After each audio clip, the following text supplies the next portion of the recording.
महाराष्ट्र सरकारने नुकतीच 3 महत्त्वाकांक्षी योजनांना मंजुरी दिलेली आहे। त्या योजना म्हणजे नदी जोड प्रकल्प।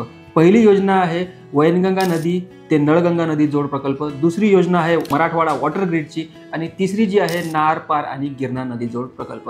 रिव्हर इंटरलिंकिंग म्हणा किंवा नदी जोड प्रकल्प म्हणा हे नेहमीच चर्चेमध्ये राहिलेलं आहे। अगदी भारत स्वतंत्र झाल्यापासून आपण एक नॅशनल ग्रिड बनवू शकतो का यासाठीच्या फिजिबिलिटी स्टडीज सुद्धा केल्या गेल्या होत्या आणि शेकडोच्या संख्येने हे जे प्रस्ताव आहे केंद्र सरकारकडे आणि राज्य सरकारकडे आले होते। मात्र एवढे शेकडो प्रस्ताव असून सुद्धा आजच्या घडीला फक्त आणि फक्त केन बेतवा इंटरलिंकिंग प्रोजेक्ट या एकाच प्रोजेक्टवर जे आहे काम चालू आहे। तर याच नदी जोड प्रकल्पांच्या शृंखलेमध्ये महाराष्ट्र सरकारने या 3 योजना प्रस्तावित केलेल्या आहेत। पहिल्या योजनेमध्ये वैनगंगा नदीचं जे अतिरिक्त पाणी आहे ज्यामुळे गडचिरोली जिल्ह्यामध्ये पूर येत असतो त्या गोसेखुर्द धरणामधून त्या पाण्याचा उपसा करून अप्पर वर्धा धरणामध्ये आणलं जाईल। अप्पर वर्धा धरणामधून ते पाणी अकोला जिल्ह्यातील काटेपूर्णा नदीमध्ये सोडलं जाईल आणि काटेपूर्णा नदीमधून ते पाणी जे आहे नंतर नळगंगा नदीमध्ये जे की बुलढाणा जिल्ह्यामध्ये आहे त्या नदीमध्ये सोडलं जाईल। तर पूर्ण जो विदर्भातला पश्चिम विदर्भातला जो हा दुष्काळी पट्टा आहे या दुष्काळी पट्ट्यामध्ये पाणी मुबलक प्रमाणामध्ये उपलब्ध होईल असा सरकारचा प्लॅन आहे।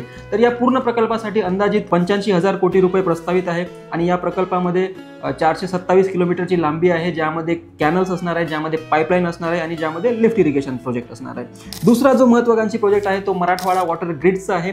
मराठवाडा वॉटर ग्रिड प्रोजेक्टमध्ये मराठवाड्यातले मोठमोठाली 11 धरणं ती एकमेकाला पाईपलाईननी जोडली जाणार आहेत। यामध्ये लक्षात घ्या यामध्ये कॅनल नेटवर्क नाहीये, यामध्ये फक्त आणि फक्त पाईपलाईन्सच्या माध्यमातून ही जे 11 मराठवाड्यामधली धरणं आहेत ती जोडली जाणार आहेत आणि पूर्ण मराठवाड्यामध्ये एक ग्रिड स्थापन करण्यात येणार आहे आणि 2 ॲक्सेस पॉईंट मधलं अंतर ते 5 किलोमीटर ते 10 किलोमीटर एवढं ठेवलं जाणार आहे। पूर्ण मराठवाड्यामधले 76 जे दुष्काळग्रस्त तालुके आहेत त्या सर्वांना वॉटर ग्रिडने जोडण्यात येणार आहे। तर टोटल 10 टप्प्यांमध्ये मराठवाडा वॉटर ग्रिडचा प्रोजेक्ट जो आहे तो कंप्लीट केला जाणार आहे। 8 टप्प्यांमध्ये मराठवाड्यामधले तालुके जे पाईपलाईन्सने जोडले जाणार आहेत। 9व्या टप्प्यामध्ये कोकणामधल्या वाहणाऱ्या ज्या नद्या आहेत ज्यांचं अतिरिक्त पाणी अरबी समुद्रामध्ये वाहून जातं ते पाणी अडवून मराठवाड्याला आणलं जाणार आहे आणि 10व्या टप्प्यामध्ये कृष्णा खोऱ्यातलं जे अतिरिक्त पाणी आहे ते मराठवाड्याला पुरवलं जाणार आहे।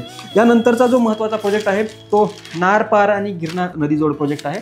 नार पार नद्या या आता महाराष्ट्रामध्ये यांचं बेसिन आहे आणि अतिरिक्त पाणी ते गुजरातमध्ये वाहून जात असतं तर ते नार पारचं अतिरिक्त पाणी अडवून गिरणा नदीमध्ये सोडलं जाणार आहे। नार पार नदीचं हे पाणी गिरणा नदीमध्ये सोडताना टोटल 9 नव्याने धरणं बांधण्यात येणार आहे आणि ज्याच्या माध्यमातून जळगाव आणि नाशिक या जिल्ह्यांना जो आता काही दुष्काळी पट्टा आहे त्या पट्ट्यामध्ये किंवा गिरणा नदीच्या खोऱ्यामध्ये मुबलक प्रमाणामध्ये पाणी उपलब्ध होणार आहे। अशी ही सरकारची महत्त्वाकांक्षी योजना आहे। आता ऑब्विसली याला चॅलेंजेस होणार आहे, काही फायनान्शियल चॅलेंजेस आहे, काही एन्व्हायरमेंटल चॅलेंजेस आहे। आता मंजुरी मिळाली आहे मात्र हा प्रोजेक्ट कधी सुरू होतो हे बघणं महत्त्वाचं ठरणार आहे। देखने के लिए धन्यवाद, थँक्यू।